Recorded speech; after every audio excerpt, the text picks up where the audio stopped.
The founder of Arabic perfume is recorded in the 9th century by Abbasid scientist named Abu Yusuf Yaqub bin Ishaq al-Kindi, who used to experiment with various herbs and plants for cosmetics, perfumes, and pharmaceuticals.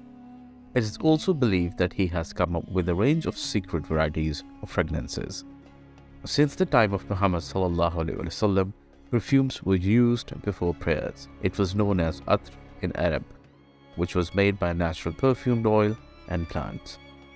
Atr is still widely used by Muslims. Moreover, two of the Arab chemists, Jabir bin Hayyan and Al-Kindi, were the first one to establish perfume industry. Jabir ibn Hayyan developed the methods refinements which helped in perfume making. However, Al-Kindi combined various plants and herbs to produce different scents. Al-Kindi also wrote a book by name The Book of the Chemistry of Perfume and Distillations, containing more than 100 recipes for fragrant oils. The two major types are Bakhul and Oud, apart from pure natural oils and concentrated oils. Even since, till day, the culture has unchanged.